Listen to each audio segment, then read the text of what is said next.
recording. So everyone, welcome. Welcome to our second Sunday meeting of the year. We haven't done this in a while. We're going to talk about what's going on in this country. Last week, we went over the first 24 hours of the Trump administration and first 100 hours of the Trump administration. And now we're looking at the structural forces that are behind Trump's return to power. This is going to be an exploration. This is going to be an exploration of the structural forces, the different elements of what's happening. And most importantly, this is not going to be a discussion in which we shy from looking at the past, because in our last discussion last Sunday, what we found is a couple people were not exactly thrilled with the amount of history that we were providing. But as has been said again and again and again, those who don't know history are condemned to repeat it. And plus, we can complain about the situation. That's a valid thing to do. We can wring our hands, we can cry, we can cower, we can do all of that. We can do all of that. But ultimately, when it comes right down to it, it's not as effective as gaining a deeper perspective. I'm a political scientist, and political scientists are focused on something called olds. You have something called news. News is focused on the new. A political scientist is somebody who can come in and look at social and political facets and occurrences and find the broader patterns to try to make sense. And oftentimes we will do this after the fact when the dust settles. But sometimes, and especially during difficult times, it's important to have that reasoned, well trained discernment with the historical backing to understand what things that are happening now, what they might mean in the present in comparison to what typically happens. Because, if something that regularly happens that might be upsetting comes across our path, we might look at it and say, I'm completely angry by this. But should we not have otherwise expect it? If you get a cat and a cat vomits on the rug, well, that's what cats do. But if your cat jumps up in the air and explodes and covers the walls with gore, well, that is upsetting as well as novel. So let's understand why the cat exploded, because most cats don't just spontaneously explode. And so here we go. We are going to do an exploration. I call it What the Musk, an exploration. How the Silicon men have, and I said Silicon men like a con man, have ushered in a new aristocracy and what we can do about it. This is going to be a little bit of an exploration today. I call it What the Musk. We're going to look at the historical and social and political forces that led us to where we're at, what's happening now, and what we can do about it. This is an exploration. This exploration is an introduction to a half-baked idea from a mostly well-read person looking to share ideas and build upon them with a group of interested, well-meaning individuals who want to know what's going on. Additionally, a lot of work goes into this, and if you like what I'm doing, you like what we're doing, please consider making a slight contribution. It helps me with gas money, and it helps provide Ruby with treats, and to a lesser extent, Otis. Ruby has a companion dog of her own here, so chip in $5-10 if you like the presentation. It'll help me get gas money, and it will also help. It'll help Ruby and Otis get treats. All Hey, right. hey, Jason, I'm just going to interrupt for a second. So you Uh, have like current slide 4, next slide 5 up on the screen. oh, well, It well might be then. better if you have like current slide 4 in a larger format for us. Yeah. See, this is the tech sector sabotaging me. Give me a second. I will come back to this. All right. Well, why is it not showing this? You know what? Um, We could read it, but it was just a lot smaller than it should be. yeah, you know what? I'm gonna thank you for telling me that. I did not know that I was sharing like that. This is why I need a producer. If anyone wants to be my producer, you're more than welcome to. All right, now you can see this. So care if you see the stuff on the side or you see the stuff on the other side. Here we go. Um, the first of two parts. Today will be the first of two parts. The first part will be the Silicon Men. The second part will be Al Qaeda. The first part is what the Silicon Men have taken over our government. Part two will be the religious Reich strikes back, the return of Al Qaeda to American power. Looking at today and next Sunday's discussion, I would like to meditate on these particular features. When we're looking at politics, when we're looking at culture, when we're looking at society, like I was saying about finding those broader patterns, it's good to find common elements so we can know exactly what we're talking about. I might be completely wrong about this, but the patterns that I'm seeing, and we'll inject this throughout our conversation today, as well as our conversation next week, it seems as though both the religious right as well as the tech oligarchy that have come in share a lot of commonalities. And feel free to join in and comment on these as we go through them. And then we're going to dig into a little bit of American history, not as much as last week, and we'll go into what's happening today. The first feature is God as Mammon. Mammon is material wealth and money. The idea is a perceived deserved hierarchy in human beings, moral and intellectual divide, where material success is indicative of moral and existential superiority. We see this from the evangelical Christians, from things like the prosperity gospel. We see this from the fellowship family that that's involved with the National Prayer Breakfast, that is the large evangelical Christian lobbying organization that runs a lot of influence in the halls of power. They say that the new elect are people with power because the Jews have failed in their connection with God and their mission from God and their covenant. And we have this tech sector, and it just seems as though there's this smugness that mirrors the evangelical smugness about we are those who are elect to lead and dominate. Additionally, it seems as though with this as well, and this is not exclusively endemic to both of these sects, but it seems like this is a common feature that there's a trafficking and grievance of unmet expectations of privilege entitlement at dominance and insularity from social deviance. People who the tech sector considers social deviants and who the religious right considers social deviants. And when we look at the conversation on merit versus woke and DEIA, the A is for ability, it seems as though there's a significant overlap with whom the tech sector, as well as the tech oligarchs, as well as the religious right considers to be social deviants. And there is a seeming traffic of grievances that their expectations of power and dominance are not yet met and are often restricted and obstructive. For example, government regulations on labor, as well as government restrictions on religious practice that might be in conflict with established civil rights law. For example, protections for trans individuals, protections for interracial couples. Then, additionally, a zero sum game, toxic individualist mentality in which supreme dominance is the ultimate goal at the expense of the community, the culture, and the climate. And I throw this in here because going back to former Secretary of the Interior, James Watt, under Reagan back 40 years ago, James Watt said on the matter of global warming that God was not going to flood the world again. And we look at this, and when it comes right down to it,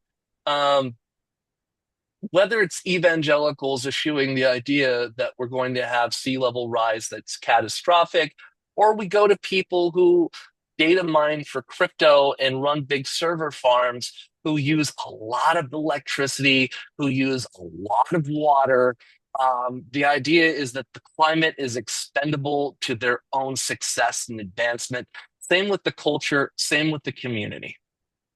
The last two, the means to achieve comfort and excess at the expense of everyone else, and the ability to influence others in false promises of opportunity and inclusion into their own elite. If you look at the crypto bros, it's like a multi-level marketing scam. It's like you can all become rich if you follow this. The tech influencers, as well as the evangelicals, the same thing about this false promises of paradise if you follow our 12-step method. And the idea that the comfort and ease of other people who may not wish to join them or may be in a different setting than they are, largely marginalized groups, that their comfort and ease are quite expendable, that this is part of the graduated hierarchy of human worth. And we're going to talk about the mass consolidation, the hyper consolidation of wealth. And before we go into that, I'll just quote Thomas Paine on the subject. When Thomas Paine, in his essay Agrarian Justice, he said that he was not concerned with whether or not there were affluent individuals. What concerned Thomas Paine was if other people were put in a state of wretchedness in the pursuit of other people becoming wealthy. That's often the refrain. Well, what do you have against people becoming rich? And what do you have against rich people? Thomas Paine would say, and I agree with him, nothing, so long as other people were not thrown into poverty by that person's pursuit of becoming wealthy. And then lastly, the oratory of the pseudo-intellectual masquerading as revealed truth. This is things like the intellectual dark web folks, for example. And here we go. Well, really quick, any comments on these perspectives on these these particular categories? I have one. Sure. I'm just the largest user of energy is actually the 1%, and obviously the 1% are obviously the major users of AI and cryptocurrency, which are also big energy users. Right. Like in Utah, for example. All right, so here we go. Moving forward. Okay, clicking back on this. Cool. All right. So why are we talking about this today? Why are we talking about this today? We just had the 80th anniversary of the liberation of Auschwitz-Birkenau. And the Mhm. Russians came in and they liberated the camp. And what's often discussed, and this is seen in some political cartoons today of people wearing MAGA gear, watching Fox News, people sitting there looking at, Auschwitz or the Third Reich, asking a question of, well, how could they not see this coming? How could we not see this coming? Well, I think that there are those of us who do see this coming. And I think that for those of us who see this coming, it's one thing to scream and yell, which is highly appropriate and it's good to get it out of your system. But also, it's really important to be rational, be relational. And by that, I mean speaking in a manner that connects with other people, telling stories, saying why this actually matters. And then Martin Luther King Day was just a couple weeks ago. And for that, we held our annual reading of Letter from Birmingham Jail. And when we're looking at the policies that are of the incoming administration or the now established administration, in Letter from Birmingham Jail, Dr. King said it clearly, and this needs to be said again and again, because we're looking at a hostility towards ethnic minorities, towards different groups that are marginalized, where certain policies were quite bold in their aims toward eliminating headwinds. And this could be seen as a bit of a backlash, but this backlash seems to be couched in a particular brand of invidious cruelty. And like Dr. King said in Letter from Birmingham Jail, unjust laws are those for which the majority will impose on the minority, for which they would not impose those laws upon themselves. Dr. King in Letter from Birmingham Jail was not just saying they're, lex and justus non lex, that it's not, hold on one second, Chad, that it's not we should an unjust law is not law. He defined an unjust law as the laws that the majority would impose upon another group that the majority would not be willing to impose it upon themselves. Chat.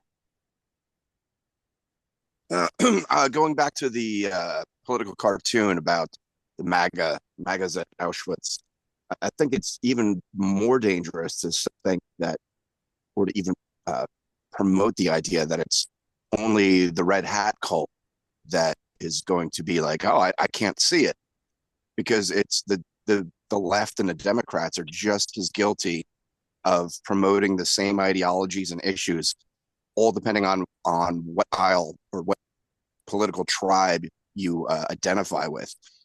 Like, Yep. going back all the way to when Bush was, the left was condemning Bush for the crimes in carrying out in Iraq and Afghanistan and around the world with drone strikes and indefinite detention. But when Obama did it, the Democrats were like, "Oh, but it's for national security." If when Trump is going to be basically having his strings pulled by Israel, people be like, "Oh, that's bad." But meanwhile, Biden and Harris were complicit with one of the most documented genocides in human history, and being complicit with it. And there's hardly any Democrats spoke out against it. And you're like, really, you're mass murdering people in a concentration camp, and it's being live streamed.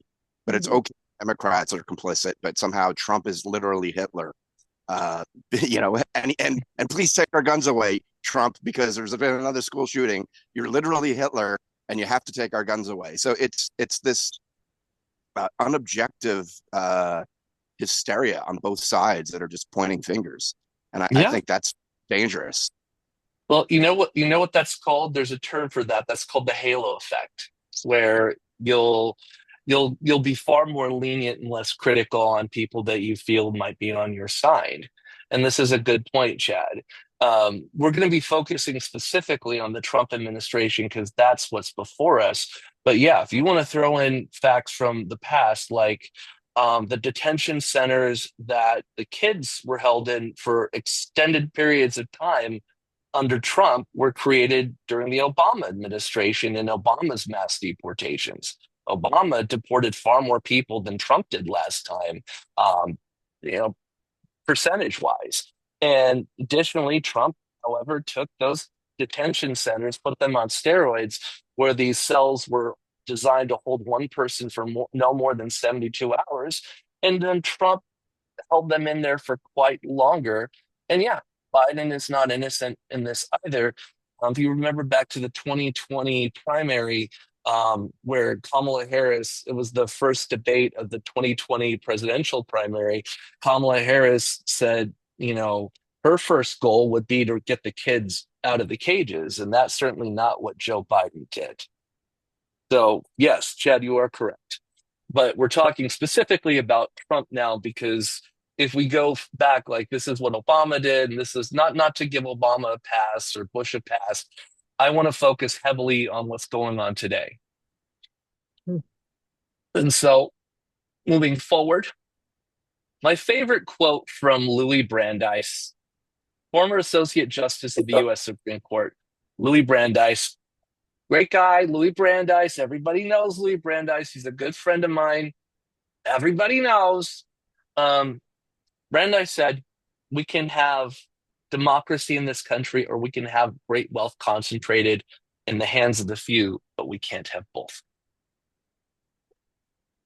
Things to consider, because this is not just really about the tech oligarchy. This is about the further creation of a seemingly impenetrable aristocracy in the United States. And we have cultural impulses against the idea of aristocracy, but at the same time, we have some other cultural impulses that might lead us to support a strongman type of government. This is an internal conflict that I think we'll be talking about for a long time. But things to consider as we go through this discussion: there's no place in the US where 40 hours of work per week at the federal minimum wage and nearly the minimum wage everywhere can afford you a one-bedroom apartment of your own. Additionally, With rights, we almost always go forward, we rarely retreat, but this is not the case these days. We're starting to retract rights and starting to constrict them. And then lastly, this is not to hate Republicans or conservatives. We're here to resist those forces that are attacking the future of all of us. You might have seen the inauguration. This is from USA Today, this image right here. We're going to come back to this, but a warning from the past. A warning from the past. Is anyone unfamiliar with who these gentlemen are?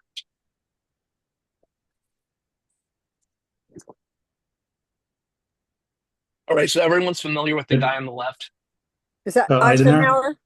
Yeah. Yes, that's Ike. Okay. That's That's Dwight. right. I like Ike Eisenhower. too. All right, so on January 17th, 1961, President Eisenhower gave his farewell address. I have a couple of quotes there, but I'm going to read a little bit of a longer segment where both of these come from. And Biden cited Eisenhower's farewell address in his farewell address. Eisenhower said, "A vital element in keeping the peace is our military establishment." And keep in mind, Eisenhower was our supreme allied commander. He was a four-star general before he became president of the United States. Our arms must be mighty, ready for instant action so that no potential aggressor may be tempted to risk his own destruction. Our military organization today bears little relation to that known by my predecessors in peacetime, or indeed by the fighting men of World War II or Korea. Keep in mind, this was at the growing peak of the Cold War. Until the latest of our world conflicts, the United States had no armaments industry. American makers of plowshares could, with time and as required, make swords as well. But now we can no longer risk emergency improvisation of national defense. We have been compelled to create permanent armaments in a permanent armaments industry of vast proportions. Added to this, 3.5 million men and women are directly engaged in the defense establishment. We annually spend on military security more than the next income of all the United States corporations. This conjunction of an immense military establishment and large arms industry is the new American experience. The total influence, economic, political, even spiritual, is felt in every city, every state house, every office of the federal government. We recognize the imperative need for this development, yet we must not fail to comprehend its grave implications. Our toil, resources, and livelihood are all involved, so is the structure of society. In the councils of government, we must guard against the acquisition of unwarranted influence, whether sought or unsought by the military-industrial complex. The potential for the disastrous rise of misplaced power exists and will persist. We must never let the weight of this combination endanger our liberties or democratic processes. We should take nothing for granted. Only an alert and knowledgeable citizenry can compel the proper meshing of the huge industrial and military machinery of defense with our peaceful methods and goals so that security and liberty may prosper together. And this is what Eisenhower warned us of. This is what Eisenhower warned us of, the military industrial complex. Biden echoed the military industrial complex speech. In his farewell address, Joseph R. Biden said, "But we know the idea of America, our institution, our people, our values that uphold it are constantly being tested. Outgoing debates about power and the exercise of power, about whether we lead by the example of our power or the power of our example, whether we show the courage to stand up to the abuse of power or we yield to it. Today, an oligarchy is taking shape in America of extreme wealth, power, and influence that literally threatens our entire democracy, our basic rights and freedoms, and a fair shot for everyone to get ahead. And in our democracy, there's another danger to the concentration of power and wealth. It erodes a sense of unity and common purpose. It causes distrust and division. Participating in our democracy becomes exhausting and even disillusioning, and people don't feel like they have a fair shot." So Eisenhower warned us of the military-industrial complex. Biden warned us of the tech oligarchy. Any comments on this before we move on? Yeah. Yeah, just to and sorry, back up. Something to a detail to add is that Eisenhower originally wrote it as the industrial congressional complex, but he took out Congress because he was trying to basically get the support of Congress and acknowledging it rather than offend them. And there's a very good documentary about this called "Why We Fight" that should be on everybody's watch list or viewing list, I should say. Um, and then the irony is that Biden was a part for his entire military career, part of that military industrial congressional complex. And he was had always been a right wing Democrat warmonger who was basically anytime there was a war, he pushed for it. And now he comes out and as a president, he was a warmonger, and as a vice president, he was a warmonger.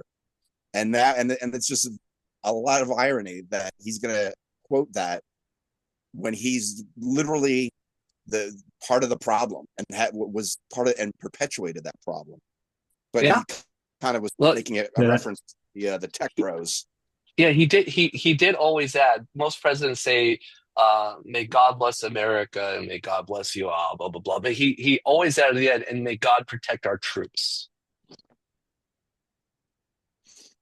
All And as right. far as corruption goes, yeah, I mean, there's a lot of criticism about who he pardoned and what he said he would do and wouldn't do, in addition to all the other major things that he was involved. Yep. Well, here we go. Well, here's what's happening now. I call it "What the Musk." Do you guys like my little political cartoon I drew? Oh, I'm sorry. Can I add one more thing? Sure. Also, before Eisenhower, there was Major General Smedley Butler from United States War's a Marine racket. Wars of Racket 1935 also warned us before there was a military industrial congressional complex, but there was basically he was showing that the racket was that there were war profiteers, not only for industrialists who got contracts with the government, but corporations and banks who loaned out money. Mm-hmm. Corporations wanted to set up shop in other countries, and basically the U.S. would go to war and take over and overthrow democratically elected countries and install dictatorships, so for the sole purpose of having industry. And let's not forget about the fact that that George H.W. Bush's father, Prescott Bush, was a little bit of a war profiteer. So yeah, basically IG Farben, they did business on both sides. But here's where we come from. Here's where we come from. There's an article that came out, a journal article that came out in 2014. It was rather provocative. It looked at roll call votes for decades from Congress, and it took the the policy preferences of four separate cohorts: the average American, the wealthy, regular interest groups, and business interest groups. And they put this up against roll call votes in Congress. And what it demonstrated is that I'm trying to remember the numbers off the top of my head, but basically, if you're an average American, for the last few decades, Republicans in Congress would give you what you want about 30% of the time.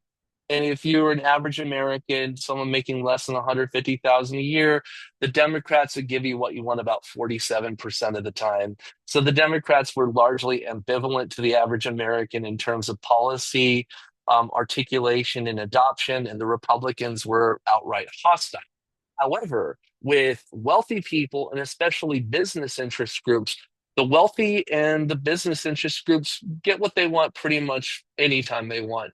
I have a little saying that the average American calls their senator a senator, and wealthy Americans call their senator on their senator's personal cell phone. It's also interesting. There is a bit of a sea change because we're not a representative democracy according to the study. We're a corporate oligopoly. So we're we have the guise of a representative democracy, but behind the scenes, it's not so much. And we'll get to what we can do about that. Billionaires used to own politicians, not be them. We busted trust and monopolies in the past. For example, Donald Trump he brought up William McKinley and renaming Denali to being Mount McKinley again. And he reified McKinley as a politician in his inaugural address, saying that, well, he gave Teddy all the money he needed to all the projects, but McKinley was assassinated. Teddy Roosevelt came in, and Roosevelt was a trust buster. Roosevelt went after government corruption and monopolies. And this is telling that maybe Trump doesn't know that much about William McKinley or Teddy Roosevelt. But, bringing up Roosevelt, okay, we put safety nets to prevent this level of corruption. And this is, the Great Society as well as the New Deal, the National Industrial Recovery Act.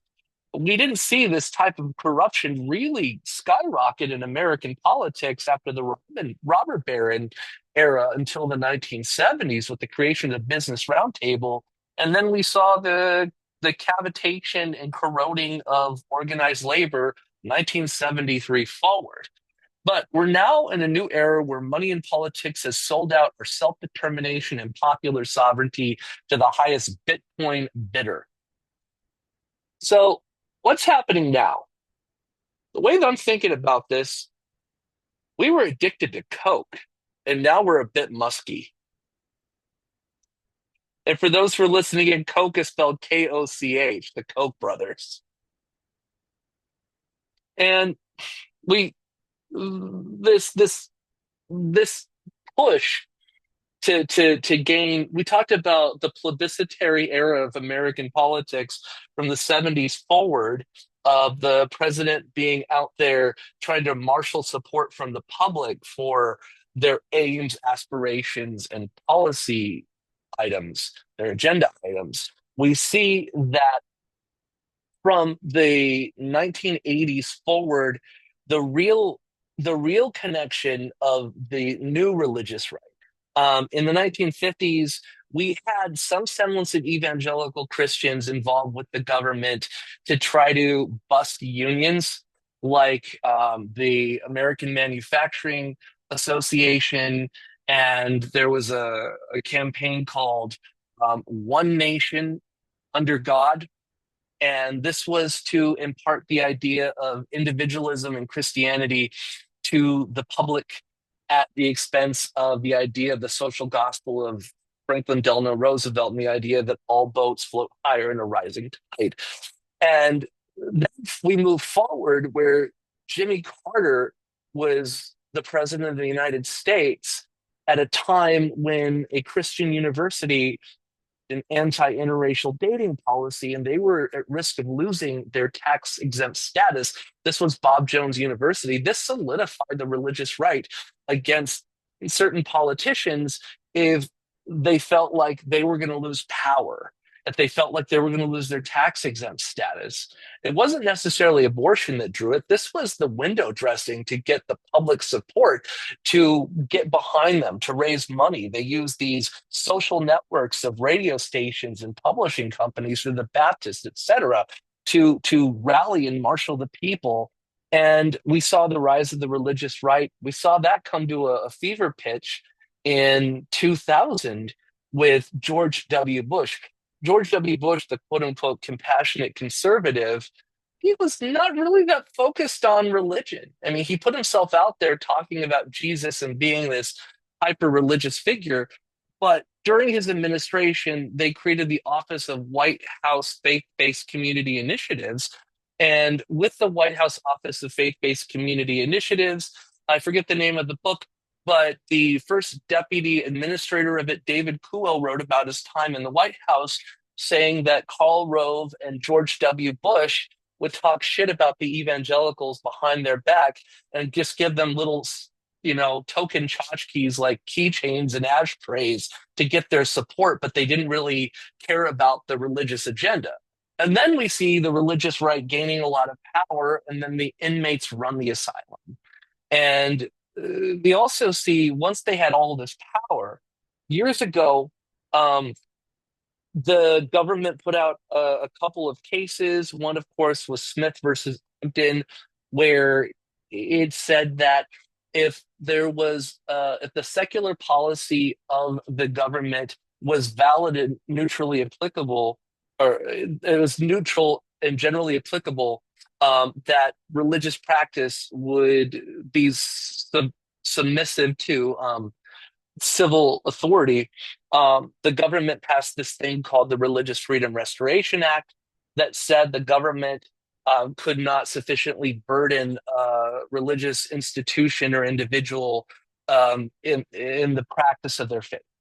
And we saw it grow over the years to being the religious liberty laws and religious freedom laws that were no longer about the federal government and individuals, but about individuals and individuals, corporations and individuals, and now are being used in cases like Espinoza versus Montana to compel the government to go against even its established enshrined constitutional language of the state constitution, saying there's no preference towards religious organizations, to saying, no, you have to give religious organizations and individuals public money if they ask for it, because otherwise you're discriminating against them.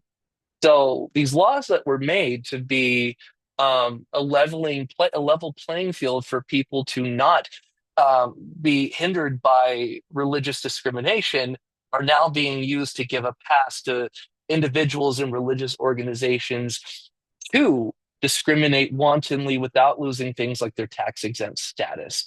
And we're seeing sort of the same thing now with the tech oligarchs citing woke DEIA policies and riling the people up so they can cut down regulations on the operation of their businesses, including labor laws. And we're going to go into the religious right aspect next Sunday, but we see the alignment of big tech and Donald Trump's second administration. So with this, we're going to talk about that. We're going to talk about the power players. Kevin said he's read some biographies, so I'd love to hear what Kevin's thought is as we're going through that. We're going to talk about the grounding philosophy of the tech elite and the dismantling of the administrative state and the deregulation of what they perceive as obstacles to their own and manipulation of policy to instruct others. I know that's a mouthful, but here we go. So there's an unhappy marriage of convenience between Trump and big tech. Tech used to be seen as supporting Democratic causes. And there was a bit of a change in the last few years. And there's a reason for that. There's a lot of reasons for that.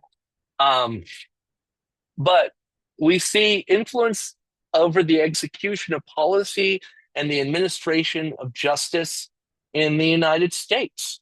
We see this with Trump essentially hiring tech billionaires to have prestigious positions at the White House, like Elon Musk with Doge.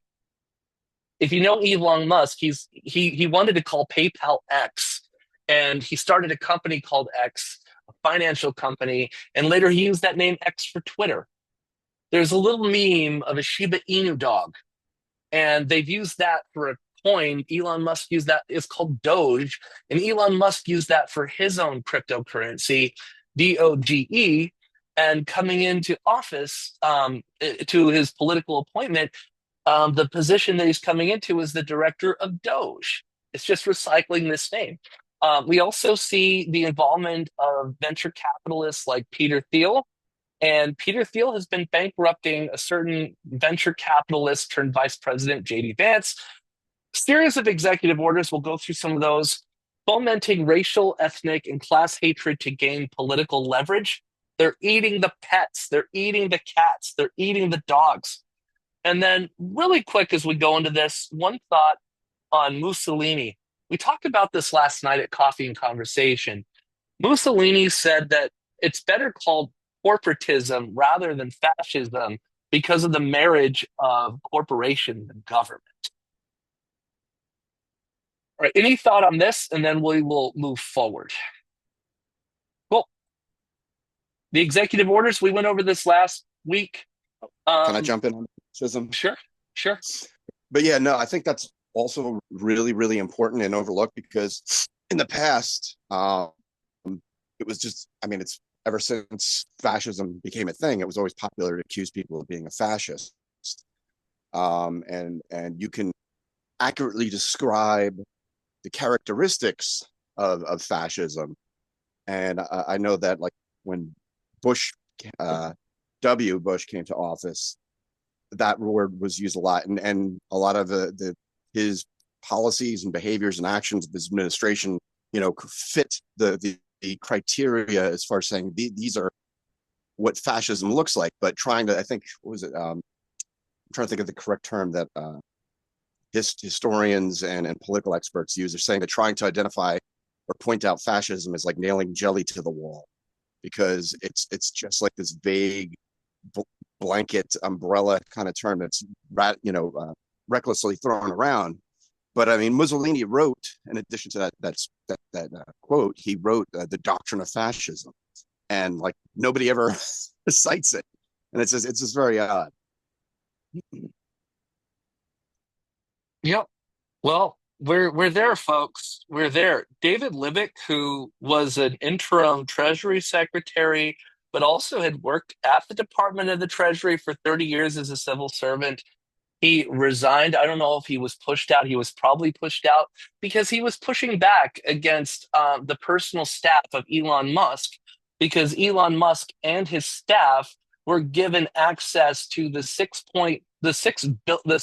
sorry, it's not billion. I am wrong on this. Trillion. God, I feel like Dr. Evil. $6 billion. $6 trillion in treasury disbursements, including disbursements in government grants and contracts to companies that are competitors of Elon Musk. So David Libbik pushed back against it. Now he doesn't have a job. They implemented the Department of Government Efficiency, changing the name of the U.S. Digital Service. They reformed the federal hiring process, and they gave the DOJ secretary oversight of the federal hiring process, a regulatory freeze, strengthening American leadership in digital financial technology, creating PCAST, President's Council of Advisors on Science and Technology, to put a lot of work in emphasis and energy into crypto for stable coins and AI, removing barriers to American leadership in artificial intelligence. That's another push to give government clearance to AI and crypto. And then lastly, unleashing American energy. This was something I discussed a little while ago, and Carrie brought into this. If you look at Utah, where they have server farms, they use a lot of water. They use a lot of water to cool off their servers. They use a lot of electricity.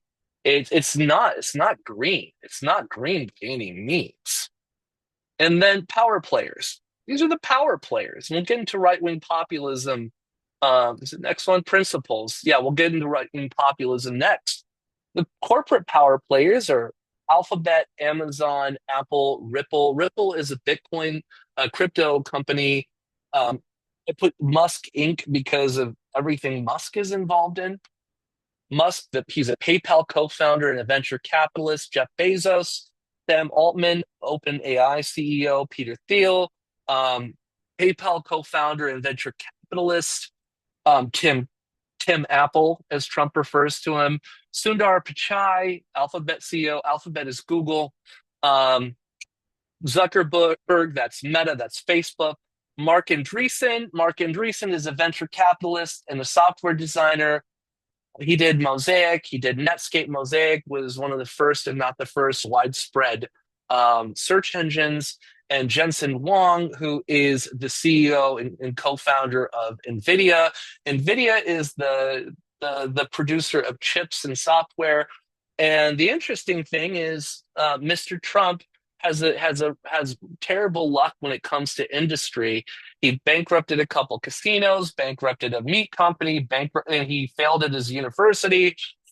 And he announced a public-private partnership to the tune of $500 billion to invest in AI. And a couple days later, Nvidia's stocks tanked. So I feel bad for that man and his horrible luck.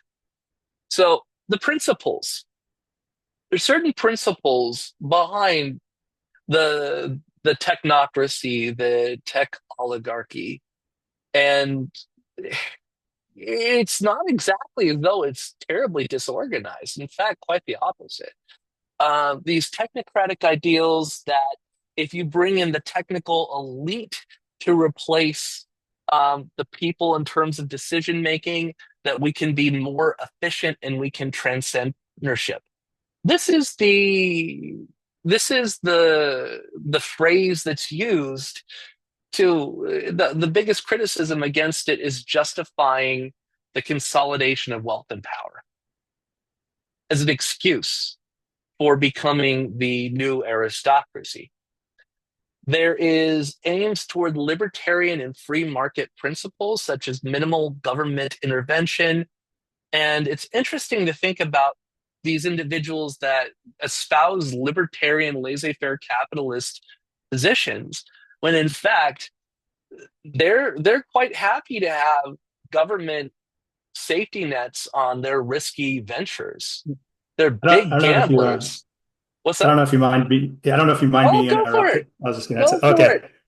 Go for it. Yeah, I would say that your questioning of the libertarian free market principles is right on. I don't think they're really into libertarian and market free principles that much. They are some of them are to agree, like Peter Thiel, but others they're not. They're into their company's prosperity and what their company's missions are and everything. And so if that means more government intervention to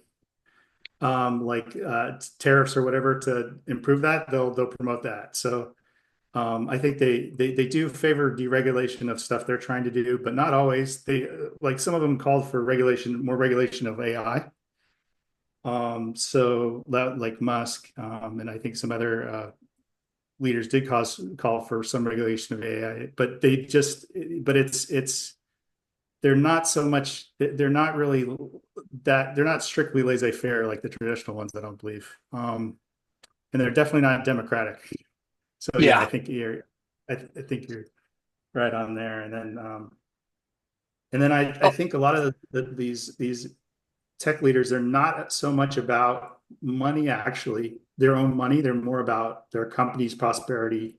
Like they already are, a lot of them are already billionaires. It's not so much about money. It's about their pet projects and their ideas and seeing them come into fruition. And I think that could maybe, and then for Elon Musk in particular, I think one of the things that his biographer said, Walter Isaacson, is he views everything like, oh, we got to get to Mars or we got to do like this pet project for him. And then it's about their pet ideas and pet projects. And that's my interpretation of it and the prosperity of their companies. And then everything else but it's not as much as their own personal wealth. So it is a little bit different than, I guess, so yeah, I think it is like your last point. It's like about power control Yeah. and I'll say And consolidation of that. and But and it's a not good so much about personal wealth. I think a lot of them are fairly satiated. Maybe I'm wrong, but so it seems like a lot of them, like it doesn't matter at a certain point, like how wealthy they are. Like if they get a little bit more wealthy, I don't think that's what their really main goal is. But it is about their corporate power and their projects, and their pet project and yeah. that. And they want to control the government in order to see what their company stays in power and is highly successful and then that their projects come to fruition and they're going to manipulate the government in order to do that. Yep. Um, No, you're absolutely right. I, my intent here is to just add, like sprinkle little bits here and there, because some of the oh yeah, rhetoric on its face, it sounds laissez-faire, libertarian, free market. Just the government has to get out of our way and has to stop. And also about the consolidation of wealth. that I think that's the attraction that keeps people who are hungry for that scrambling to be in that particular elite class. And like I wrote earlier, they're not included. And then a pseudo intellectual Yeah. justifications for power control and the hyper consolidation of wealth. A brand of Calvinist elect on steroids. And what I mean on that, this deep within the American ethos, there's this Calvinist streak that says that we have this divine mission to be laborers and to produce, and the value of your moral and existential value is seen in how well you're doing, how much power and how much wealth you have, how much material success.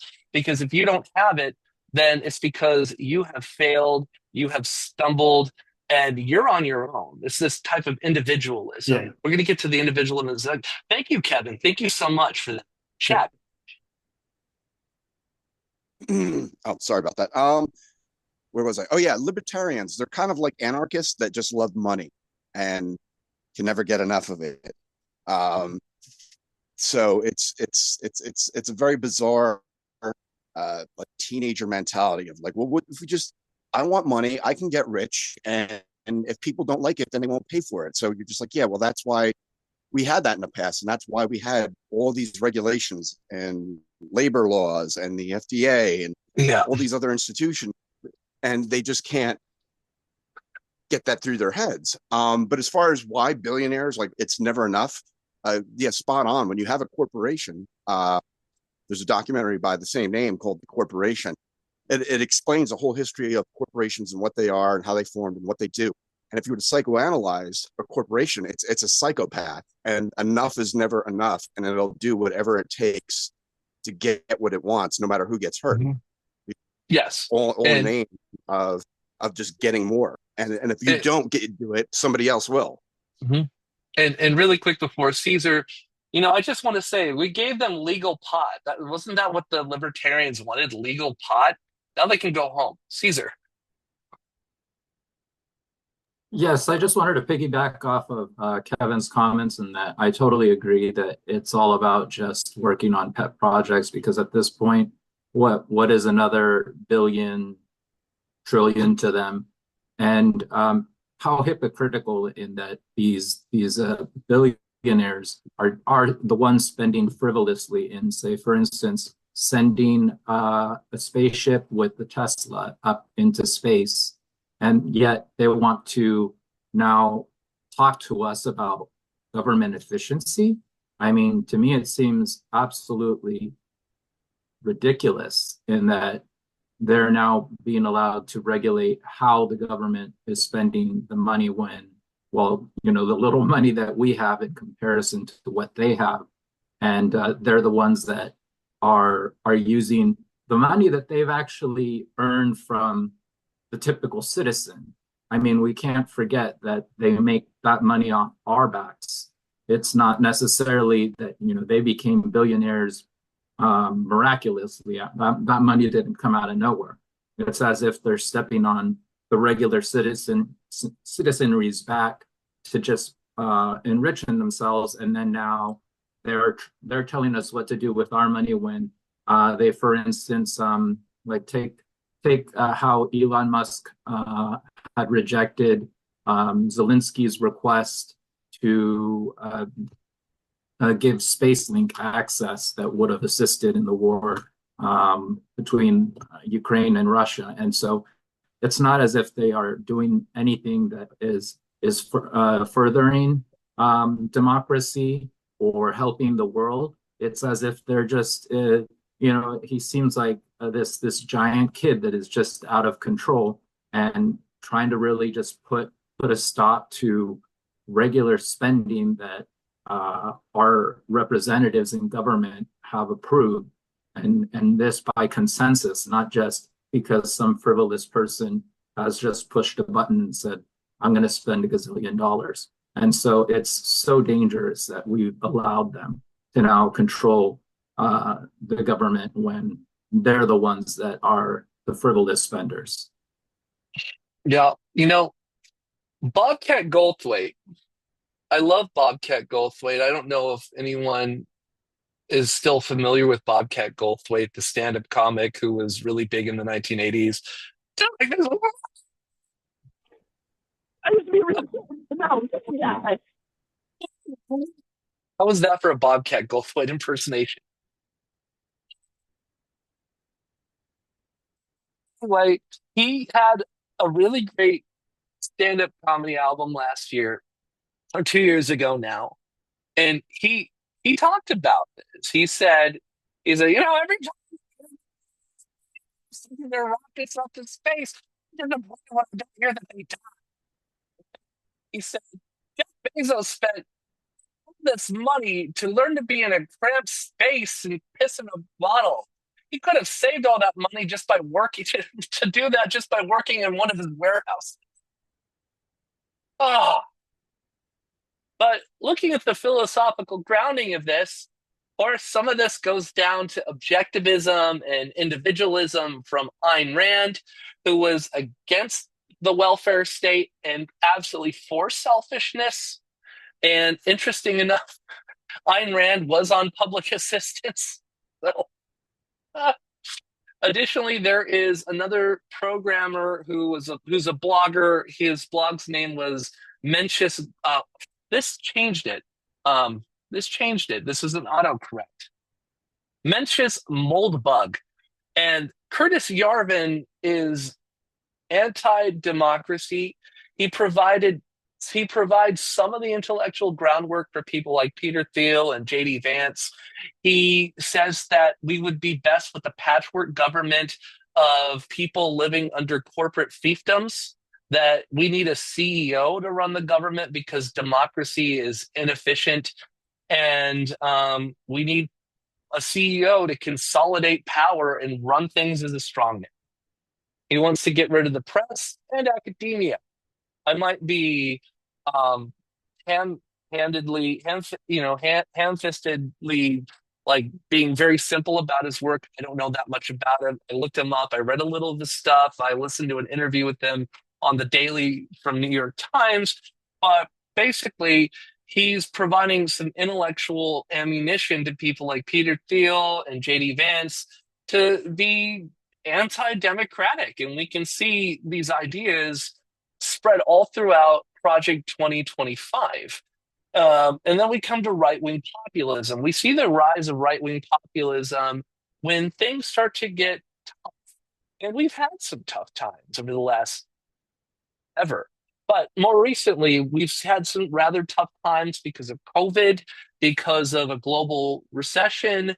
And with this, we see a focus on um, having right-wing perspectives of quote unquote traditional family values, people supporting politicians calling for austerity, seeing people push for politicians that call for restriction in personal expression and press freedoms.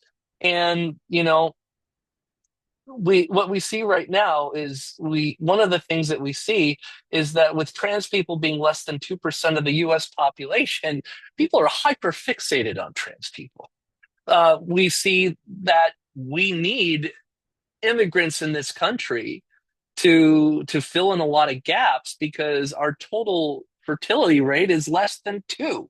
We have less than population replacement, and we need people coming into this country. Additionally, we don't see self-reflection of our own involvement around the globe for generations. We go into a consignment shop and we see a sign that said, if you break it, you bought it. But we do not apply that to American foreign policy or domestic policy as it relates to immigration. We also see this vilification of essentially the majority of the people who come here are economic refugees. Economic refugees. People who are living on our streets who are domestic are also economic refugees. When the tech sector blew up in San Francisco, we saw homelessness expire. The tech sector moves to Austin, everything goes up in price. Homelessness expires, and yet homelessness is the problem. We avoid responsibility. I think that this is one of my biggest contentions personally with these tech bros is they strive for some semblance of uh, a gross oversimplification of masculinity and you know rugged individualism, but they eschew the idea of responsibility. They absolutely eschew the idea of responsibility because responsibility is inconvenient for them. It's inconvenient for them, you know. And, it used to be we talked about responsibility in this country. We talked a lot about responsibility. These people try to claim to be conservative, yet they're against personal responsibility. Like even our Democratic presidents like Kennedy were saying things like, we don't do these things because they're easy, we do them because they're hard. We roll up our sleeves. We don't see Republicans or conservatives talking so much about volunteering today. One of the last presidents to talk about volunteering was a Republican, George H.W. Bush. In his inaugural address, he talked about the 1,000 points of light. And now this idea is it's consolidated in this message of you're a star, you're famous, you have to be an influencer, you're a brand, you're part of this machine, and you're not responsible to your community. This is what bothers me. Maybe I'm wrong. Maybe I'm wrong. But from my perspective, I need to dig more into this. But this is what I'm seeing here is there's this antagonism towards communitarian principles. There's this antagonism towards social and personal responsibility. You get it now. It's like Burger King has now become part of our cultural DNA. You get it your way right away. And this right wing populism plays into it. This right wing populism plays into fears. If you look at Hungary, if you look at Poland, if you look at the United States, if you look at India, India is a really great example of this. If you don't know what's been happening in India, I'll tell you. 80% of India are they're Hindus. 20%, roughly 20%, there's some Christians, Jews, etc., but 20% are Muslims. And as India has fallen back to right-wing populism, we've seen this grave antagonism towards Muslims in the country. We've seen a Citizenship Registry Act when most people who are poor in the countryside, they don't have paperwork. And we see the concentration and repression of Muslims in Jammu and Kashmir. We see this huge antagonism of the Bharatiya Janata Party under Modi, who he couldn't get a visa to the United States because he fomented interethnic religious violence, sectarian violence in Gujarat, which resulted in hundreds of people being killed, especially Muslims. So he did not get a visa to the United States till he became the prime minister. And we see ethnic hatred being fomented there. We see ethnic hatred being fomented in the United Kingdom, where Brexit was not great for the economy of the United Kingdom. But we see UKIP, the United Kingdom Independence Party, and the pushing of Brexit. And we see Elon Musk supporting Nigel Farage until this last week, but he was supporting and a big proponent of Nigel Farage. We also saw Elon Musk speaking for the AfD in Germany, Alliance for Deutschland, and on the 80th anniversary of the liberation of Alternative for Deutschland, für Deutschland, where he spoke on the 80th anniversary of the liberation of Auschwitz, and he said we shouldn't feel guilt about what your grandparents and parents did. And you saw what he did. He was not extending his heart out. He did the full Hitler salute of pounding on your chest and reaching out. And just to make no mistake about it, he turned around to do a double shot of this. He knew what he was doing. He was trolling. I don't think he's sincere in any of these beliefs. I think he's found a way to hook people to promote this type of fomented discord in order to gain access to the halls of power to benefit himself. And like Kevin was saying about, it's the passion project. Caesar. Yeah, and that goes to say that he's because he's in control of one of the most powerful social media platforms with X. and that he's able to have this reach all throughout the world, and he's making all sorts of political. He's meddling in even in Canada, for instance, and supporting. I believe his mother was from Saskatchewan, and he's trying to influence now rightist leaders like I don't know, I'm going to butcher the name. I think it's Paul Villiers or some French name. I don't speak French, but either way, in the UK, he's also just he's propagated the release of an entirely dangerous rightist leader, Tommy Robinson, that's considered a rightist, far right activist and anti-Islam crusader, and he's an open fascist. I mean, this is ridiculous that he's meddling in foreign politics as well. So this goes it reaches far out from the U.S. and it's like just staunch racism now, and just propagating a lot of even in Australia, where they wanted to ban social media for those under 16. He obviously then had to chime in and that the government are fascist and just making up all sorts of just just banter, and Brazil, same thing, where they banned X for a short while. He had to chime in and also criticize the Supreme Court justice, calling them, I believe he said he was an evil dictator.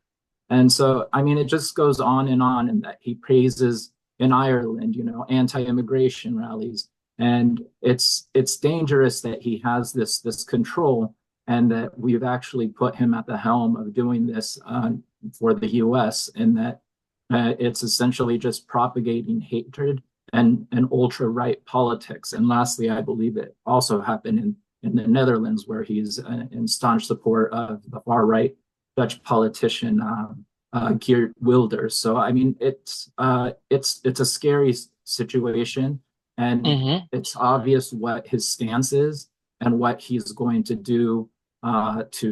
He's having that influence through his platform, and how he'll continue to brainwash in any nation, not only the U.S. Yeah, and then also think about this. He's relatively quiet on China, where a lot of his cars are built.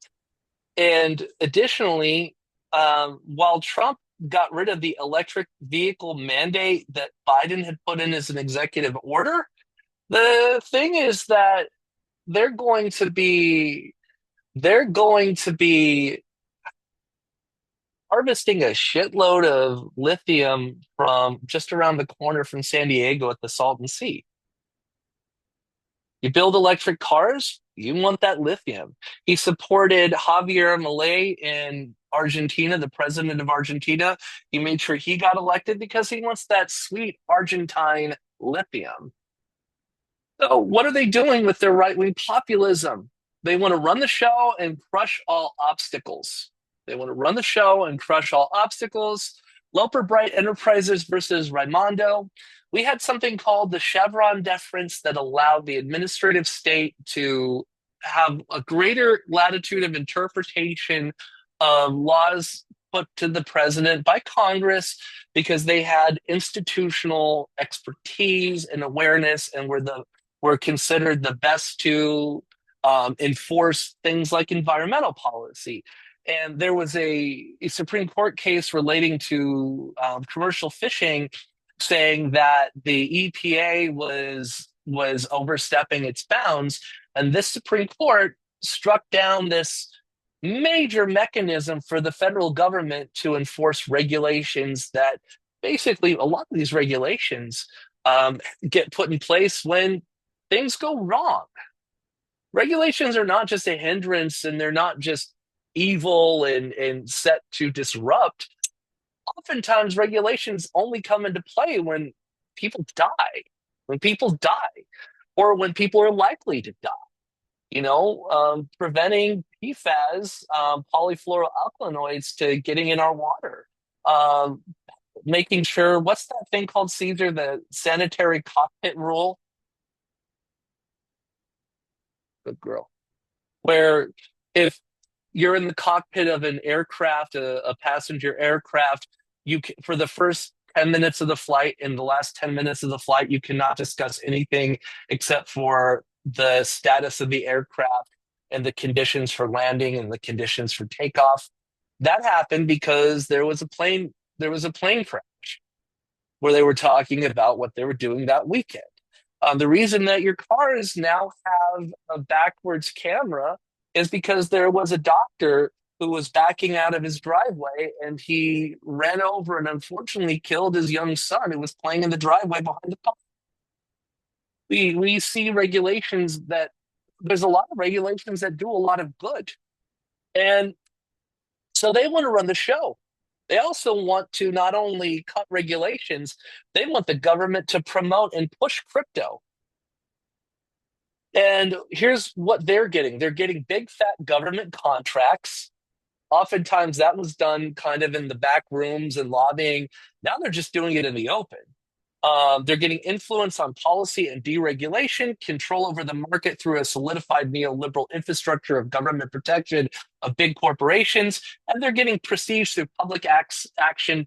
And most importantly, they're getting top secret clearance to getting information. And one thing that is just, it's disturbing, but it's understandable, but it's just awful. Trump waived he waived the necessity for these individuals to go through government security vetting. So there's a lot of stuff that's happening. Also crushing obstacles. Bill Barr, who was our former attorney general, he pushed a review of the content of moderation. There's something called Section 230 of the Communications Decency Act of 1996. You might have heard of this a few years ago. Basically, it's where if you run an internet platform, an internet site, you're not seen as a publisher and you're not necessarily responsible for the content that is on your platform. But Bill Barr, former attorney general, he was pushing the Justice Department to do a deeper review of the Section 230. So this impacted people like Zuckerberg and Meta, people like Twitter, now Elon Musk's. Also, the Justice Department took on Apple and Alphabet. Alphabet is Google, for monopolization of software as well as search engines, even as late as November. And the Labor Department took on Amazon. And then lastly, the Agricultural Department took on Neuralink for the harsh conditions of testing their products on dogs. And then lastly, they want to take on the regulation of blockchains and crypto. They're pushing against a woke agenda. And this is window dressing. I think what they're actually doing through this is not trying to get rid of a woke agenda, but they're using that to say, look, we need to get rid of these government regulations on employment, and they're using that to rile people up, and they're fomenting the distrust of democracy, and they're doing this through super PACs. They're basically paying to get people into office. Elon Musk spent $288 million of his own money to get Donald Trump elected. And then within a few days of the election, his wealth skyrocketed and doubled. Now he's worth almost $500 billion. So we're almost done. So really quick, any comments on this? And then I will get into why we should be optimistic and find some level of hope, because I know that's what you came for.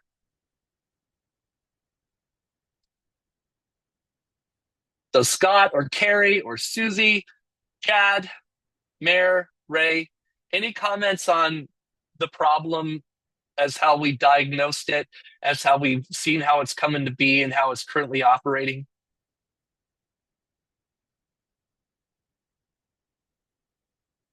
Cool.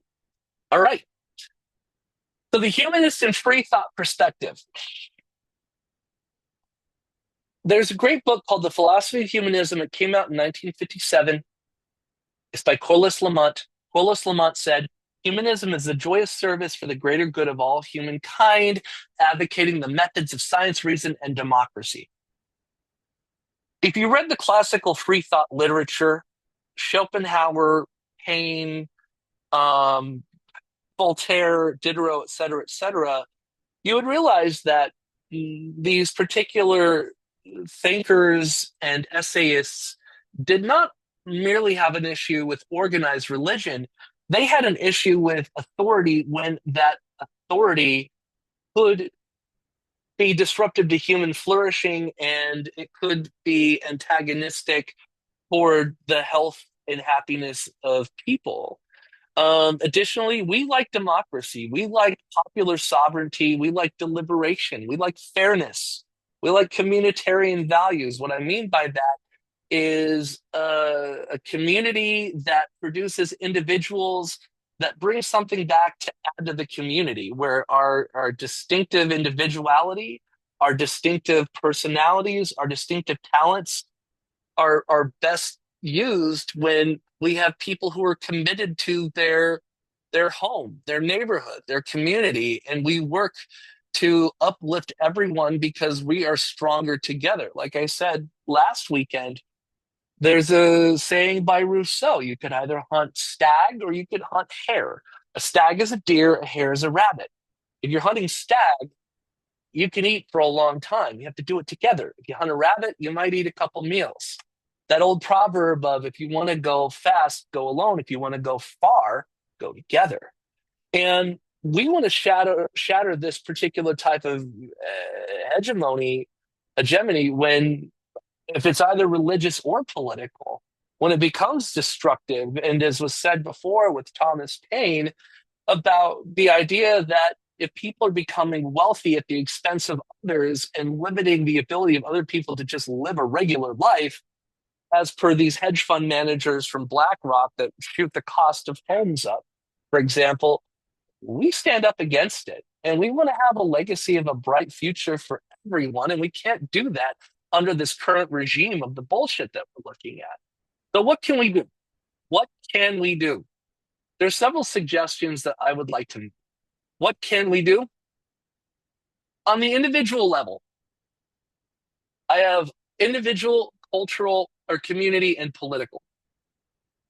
On the individual level, I know you're stressed. We have to grow a thick skin.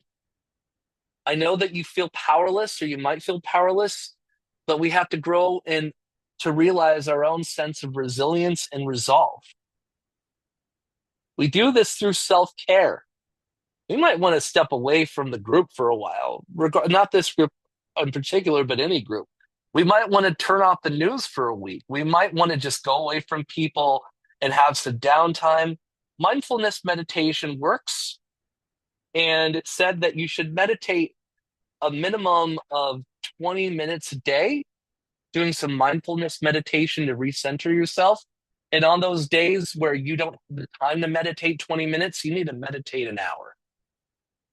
You need to educate yourself, not just in terms of the facts or the figures or the things that might seem novel. You need to educate yourself on how to understand history, how to understand politics, how to understand policy, how to understand the machinations of government, how to understand how to connect with other people and bring people together, and how to control your own emotions, because when things are shocking and vile and challenging, it's too easy to become obstinate ourselves.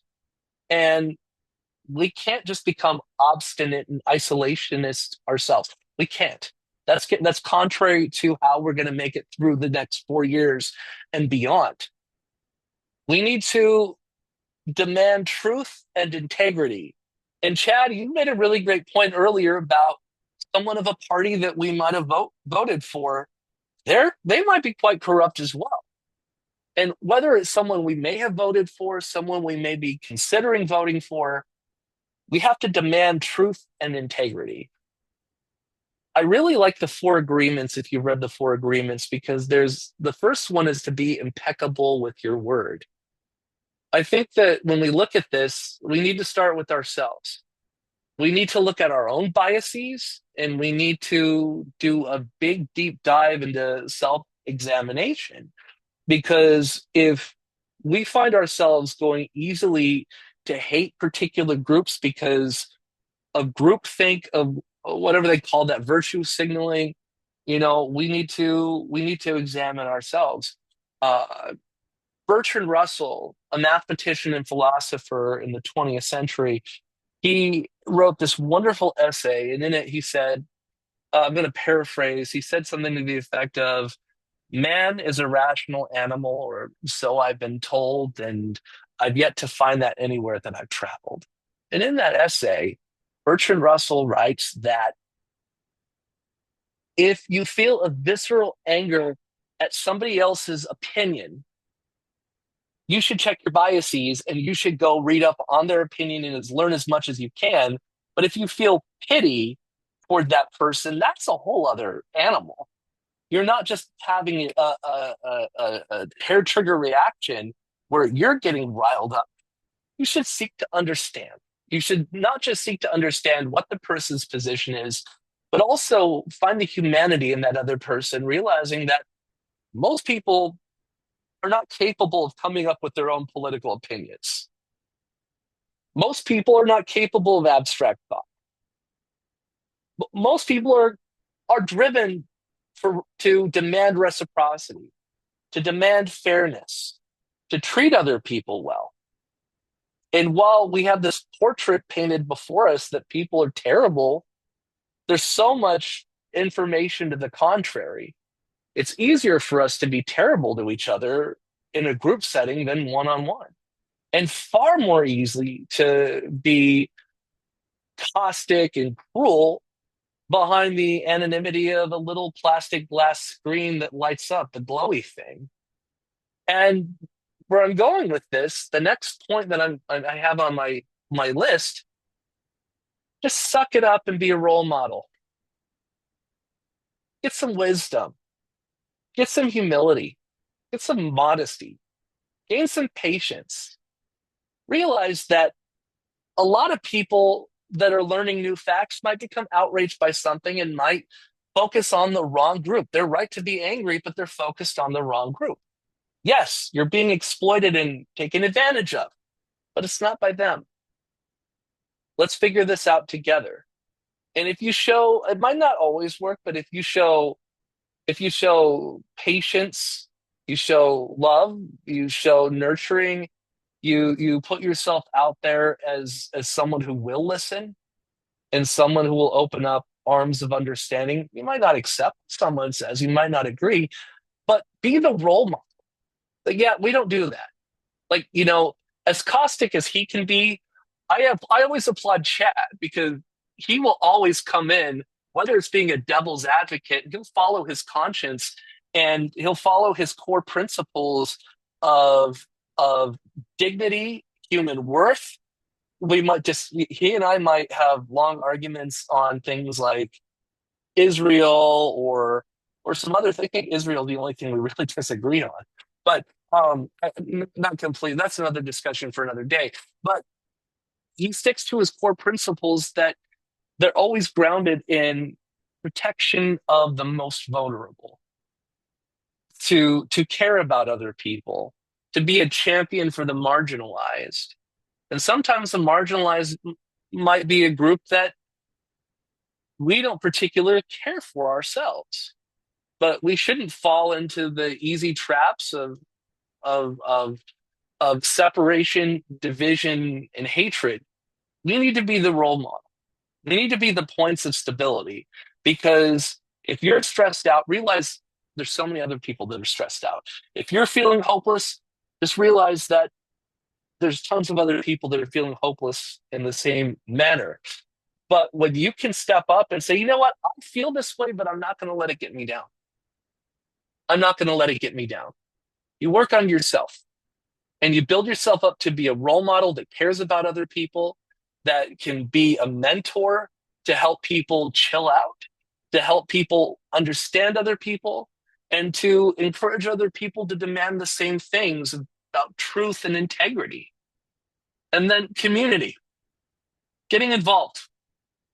Getting involved is incredibly important. We're social animals. We're hyper gregarious social animals. We need other people. And we don't always have to like other people.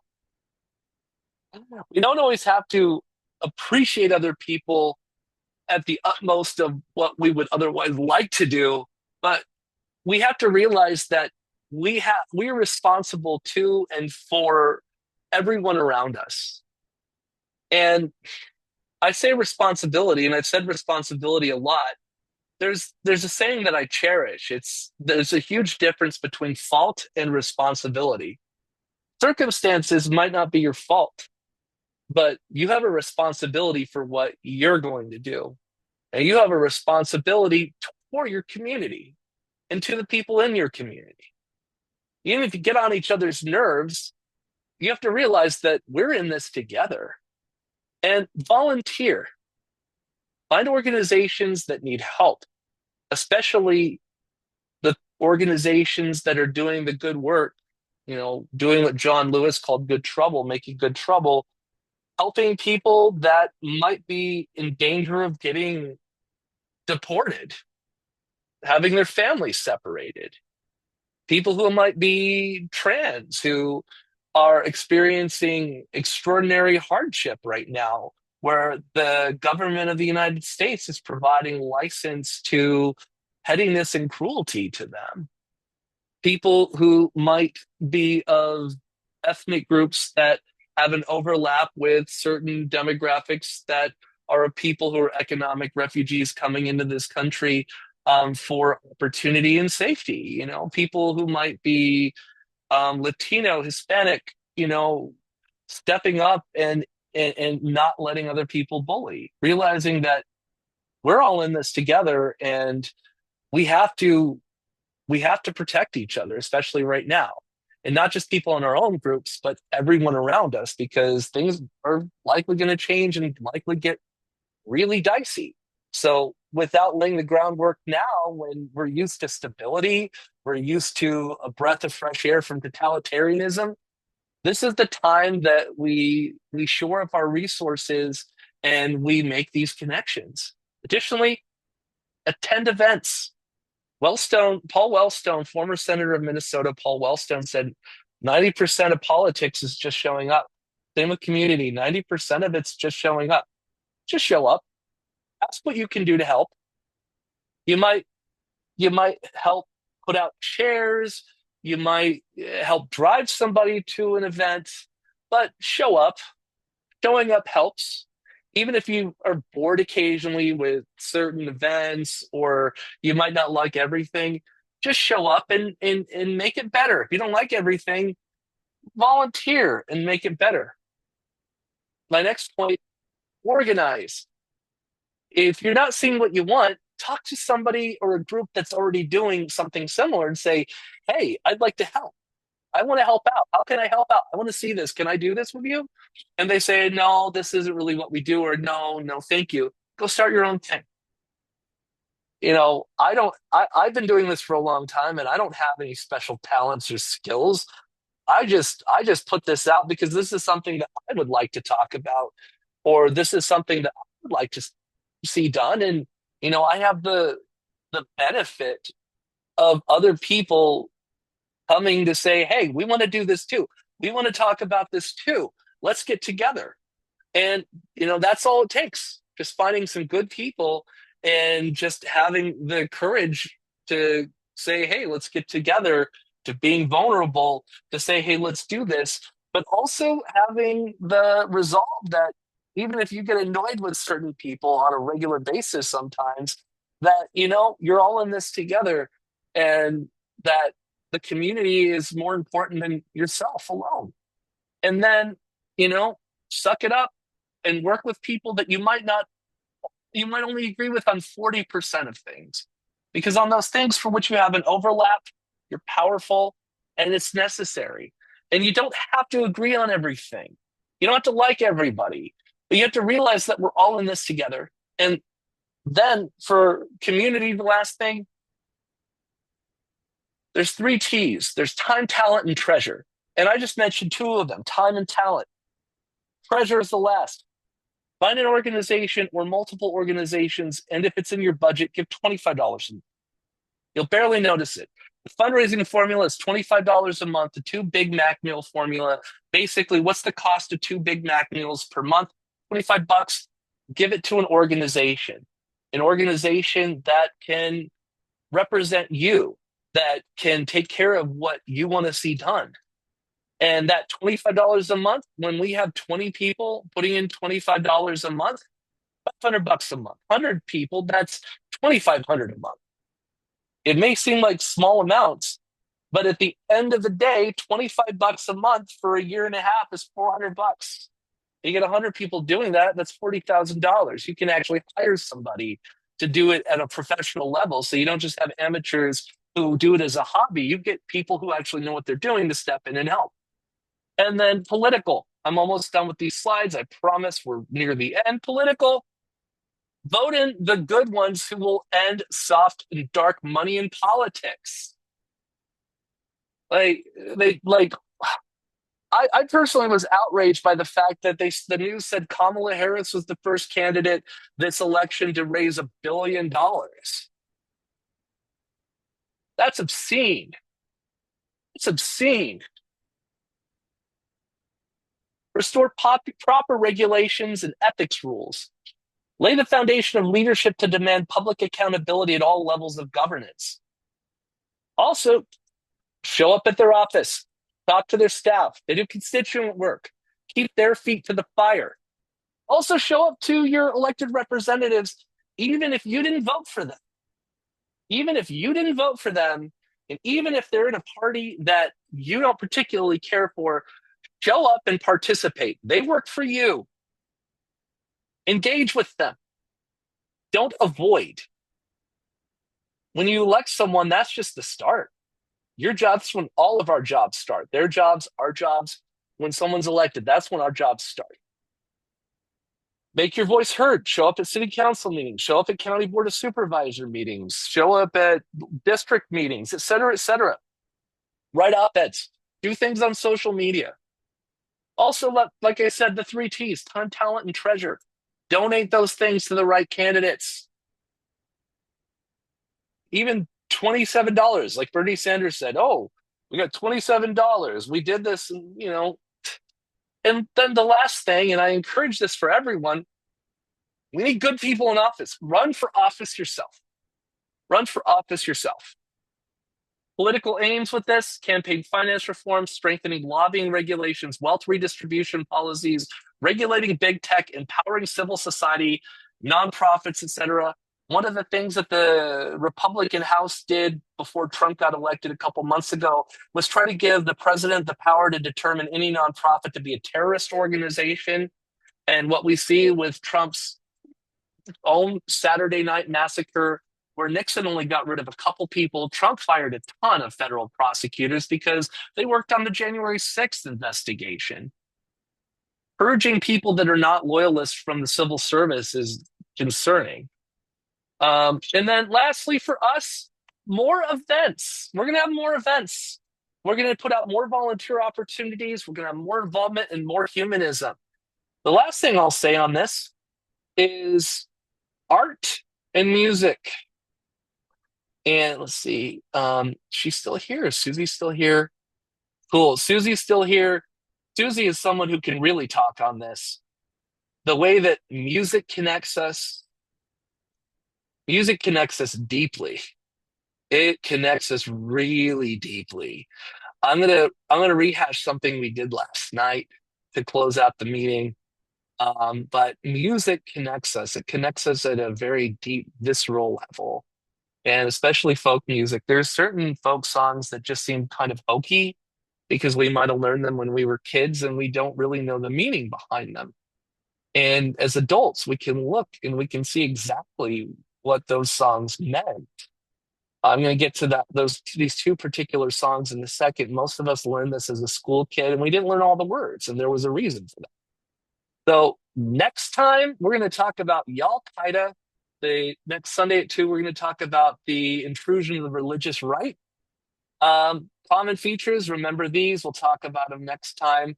So again, I'm going to put my Venmo in there. If you like what I did, I would appreciate, maybe $5, kick it in so I can get gas and I can get the dog some treats.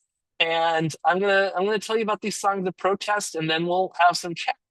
So there there are songs of protest that we might have heard as kids, and the thing is that they might seem hokey because we don't really understand the deep, impactful nature of these songs, because the lyrics might appear as quite simplistic and pedestrian, but the use of phrase and the turn of phrase in these particular lyrics, if you understand the real meaning of them, it's incredibly powerful. This particular piece was written by Woody Guthrie, and you probably know which one I'm referring. And the lyrics make it sound like a holly jolly song that we're all going to get together and be happy. But in fact, it was an angry song. It was a song of deep protest at another time of wealth and economic inequality in the United States, disparity in the United States. And that song is This Land Is Your Land. And it was a call to action by poor people, by the working class. It's not this land is your land, this land is my land, like it's all of our land. No, this land is your land, this land is my land, referring to private property and referring to the consolidation of wealth.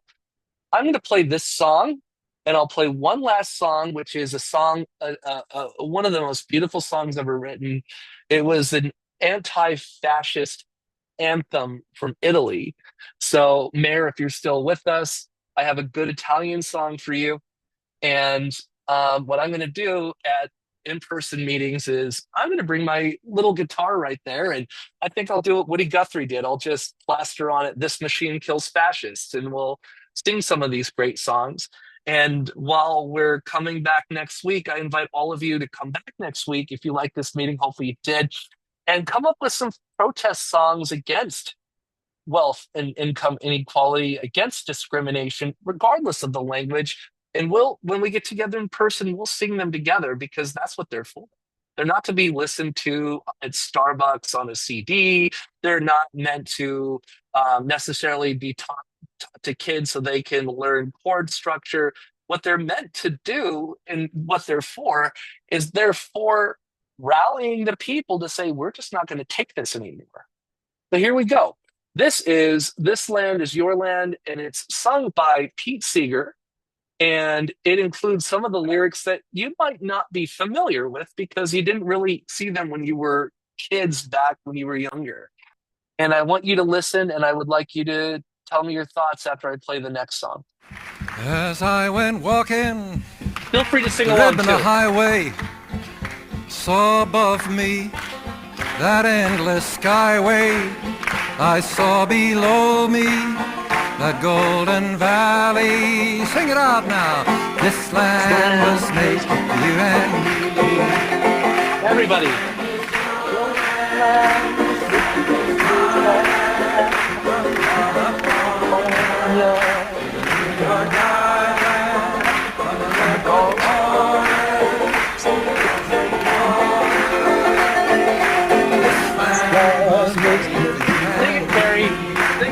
Well, I roamed and I rambled, followed my footsteps to the sparkling sands of her diamond deserts, while all around me a voice was sounding. This land was made for you and me. Everybody, this land is your land. This land is my land. In New York Island, from the rainforest to the western water, this land was made for you and me. Now, some of you are singing just beautiful, but we need a little harmony. All the high tenors and all the basses and the contramezzo sopranos. Everybody got to get in on this. I mean, everybody. If there's anybody who's not singing, oh, people say, who are you?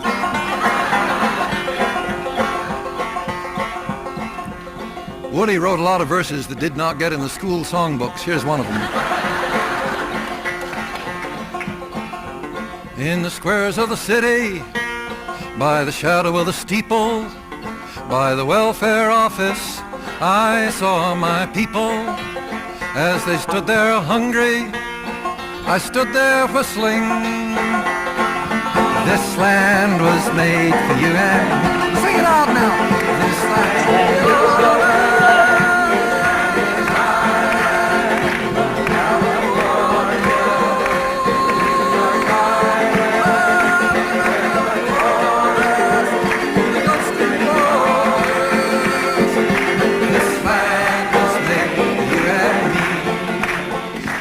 High wall there tried to stop me. Was a great big sign there said private property, but on the other side it didn't say nothing. This land was made for you and me. Yes, this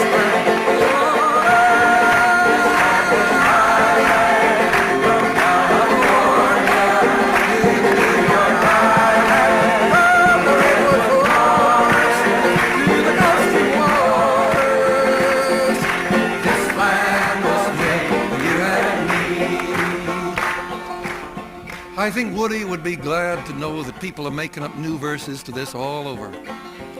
I've heard verses in Spanish from New Mexico. Now that's a nice idea. There ought to be verses in French and German and Italian and Polish and Yiddish and Choctaw and Cherokee and Kiowa also. Ever hear this verse? This land is your land, but it once was my land. Before we sold you Manhattan Island, you pushed our nations to the reservations. This land was stole by you from me. Now, there was a friend of mine, a fine young black singer named Jimmy Collier, singing this in Washington, D.C. back in 1968 in the Poor People's Campaign, and we were singing it together. Up comes old Henry Crow Dog from the Sioux Indian delegation. He points his finger right in Jimmy's chest. He says, "Hey, you're both wrong. It belongs to me." Jimmy stopped in the middle of the song. He says, "Maybe we shouldn't be singing this song." But Henry Crow Dog had a great sense of humor. He says, "No, if we're down here together to get something done, let's all sing it." This land is your land. This land is my land. From California to New York. All right. So, any final thoughts on that?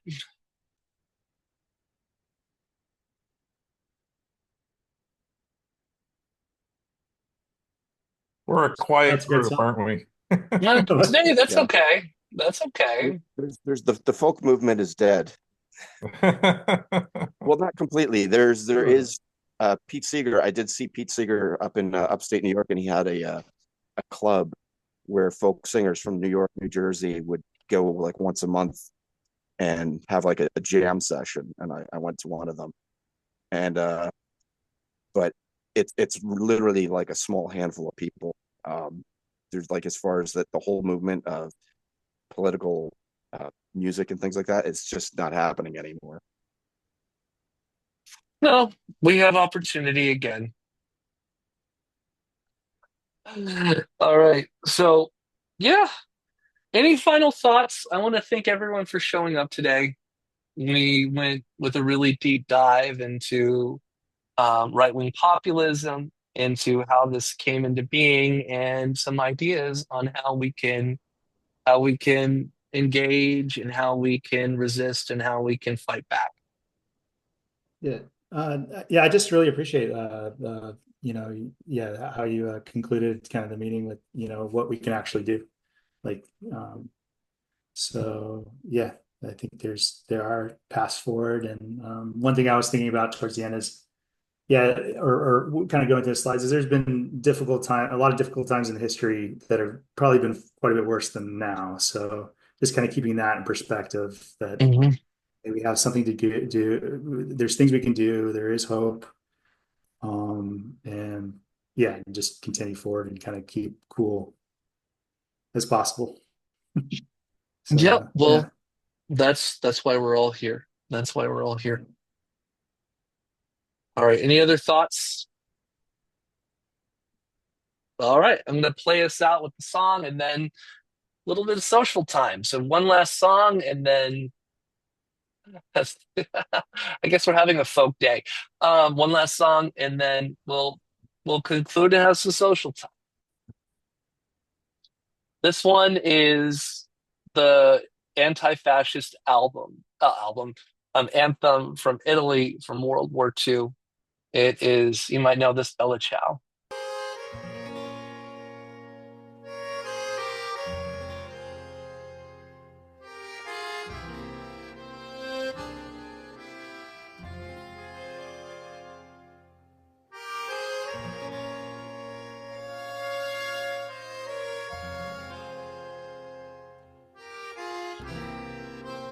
And really quick, we had this lovely woman from Italy on last night, Alessandra, and she was telling us that the red on the Italian flag represents the workers, and we were asking, what does the green on the Italian flag? What's the significance of the green on the Italian flag? And she said basil.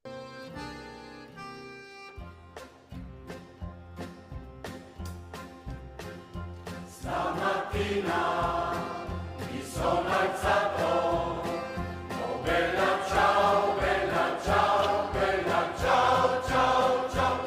Stamattina mi sono alzato e ho trovato l'invaso. Oh partigiano, portami via, oh bella ciao, bella ciao, Ciao, bella ciao, ciao, ciao. partigiano, portami via, che mi sento di morire.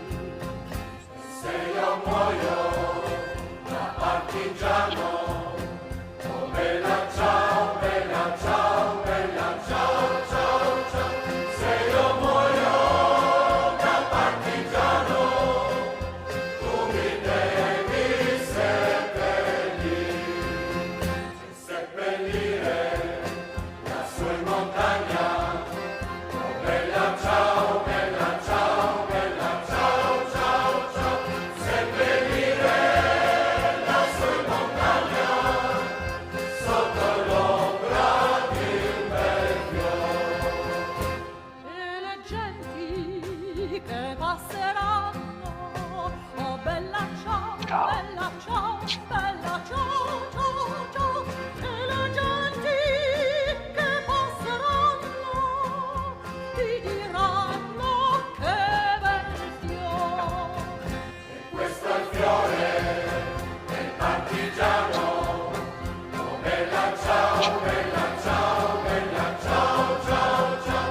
Questo è il fiore del partigiano, morto per la libertà. Ed era rossa la sua bandiera. Oh bella ciao, bella ciao, bella ciao, ciao, ciao. Era rossa la sua bandiera, la bandiera dell'amore. Ed era rossa la sua bandiera, la